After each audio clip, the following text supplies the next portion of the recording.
So in this video, I'll be talking about your old school Nikon lenses, or it doesn't really matter any sort of lenses, that has this little switch here on the bottom that says VR on and off. Well, I'm going to tell you exactly when should you turn off, when should you turn on, and does this actually do anything? I'm going to show you guys everything, how to use it, how not to use it, and stay tuned, watch till the end of this video, and I'll show you a little bonus tip. So if you're using any sort of specifically Nikon camera and you're looking at the lens and it says VR, what does that actually mean? Well, it means it stands for vibration reduction.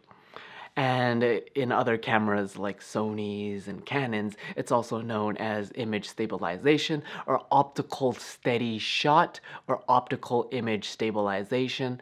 And it's essentially built in it's essentially built into the lens, especially if you're using a Nikon lens, is that Nikon, especially if it's a crop body sensor, is that it doesn't have in body image stabilization, so the image steadiness is built into this lens.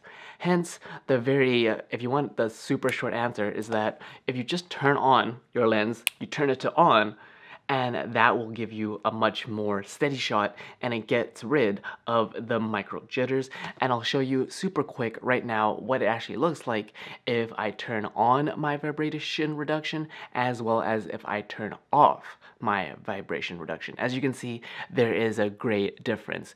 And you're wondering, does this function actually is featured in, let's say, a third-party lens like Sigma? This is my nifty little 17 to 50 2.8, as you can see, and turn it around, it actually says optical stabilizer, aka vibration reduction, and this fits exactly on my Nikon D5200 as well as the Z50 with the F to Z mount. And as you can see, it says OS, or optical stabilization. So all you need to do to turn it on is you flick the switch on, and now with the same principle as the Nikon lenses, with this kit lens, is you have your micro jitters as you're using the lens. You turn it on. Now your camera almost seems like it's floating. And what is it for? Well, I'll tell you that in this part exactly. Well, vibration reduction and optical stabilization, or any fancy term, it's essentially optical vibration reduction built into your lens. And the whole purpose of this is not only for photos and videos, it's for both, right?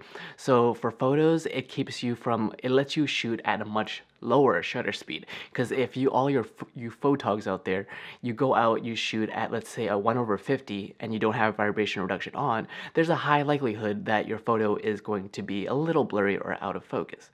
So turning on vibration reduction, what it actually does is that it lets you take a much sharper image at a lower shutter speed, letting you have more light, and if you want a little bit more of that motion blur, you can have that. And what it actually does for video is I always turn on for video, especially if it's handheld or I'm using on a gimbal, to have that extra boost of steadiness, because as you can see with video, check that link description below where I actually went with my Z50 and turned on vibration reduction and used electronic image stabilization, see how the Z50 actually does. Check that out first, watch that, and then come back to this video. It'll make a little bit more sense. Do you actually need it? Is it beneficial, especially if you use the Z50 and use that on gimbal in the damn pouring rain for you guys to see? If you want to see a bonus, whether or not this camera is weather sealed and whether or not it still survived, check that video, link in the description, check it out, I'm waiting for y'all.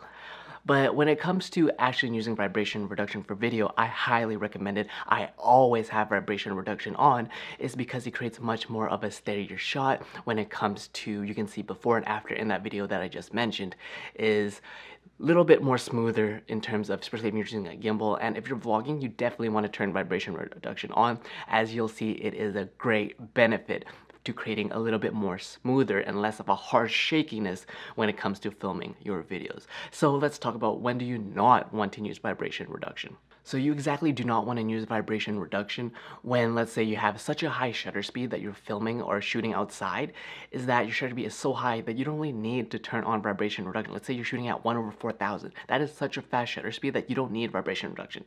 will it actually give you that little boost, and is it needed? Yeah, of course.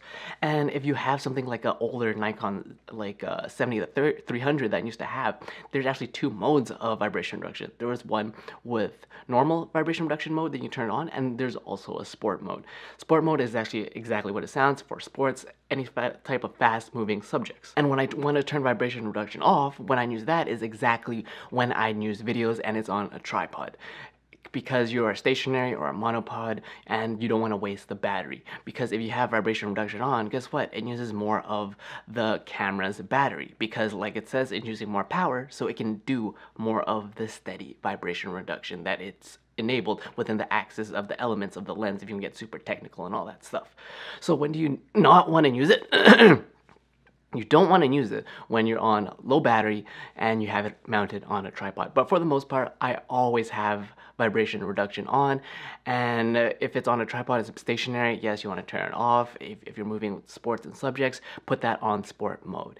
And last but not least, here's a little bonus tip if you watch this far, is that how do you know if my lens has vibration reduction? So I'm going to give you a little example. This is the Nikon 35 right here. And you can actually see whether or not it has vibration reduction by simply reading what it says here, AFS 35 1.8G DX, so you know it's a crop. And you want to look at the lens, there's nothing there. And you look on the side, the very obvious answer is that there's only one switch, and this is for manual and manual auto in terms of autofocus. But if you look, there's nothing, and you already know that this lens does not have vibration reduction. Whereas you look at this kit lens, you see it has VR, which means vibration reduction, and you look for these switch, right, on, off. And on top of that, you can also look right here within the lens, if y'all can see that, is that it'll actually say on the element of the front of the lens is that it'll say VR, which means vibration reduction. And if you're looking at the newer Nikon Z lenses and you're wondering, hey, it doesn't have VR here, okay, there's no switch, so how do I know it has vibration reduction? Simply, all you do, take off the lens. If you guys can see that, I'll zoom in. It actually says, you know, Z mount, DX means crop, 50 to 250 is the focal length, you have your aperture, and S says your 62 millimeter thread. And also it says right there VR, so this lens does have vibration reduction. We're like, wait a minute, there's no switch here. How do I do that? All you'd simply do is you go into your back of your camera, and the function to turn on vibration is they update it from, instead of having that manual click on the lens, it's actually in your eye menu or your menu screen, and you simply just turn on your optical vibration reduction. And that is how you turn on, and when should you utilize it, when should you not utilize vibration reduction or image stabilization.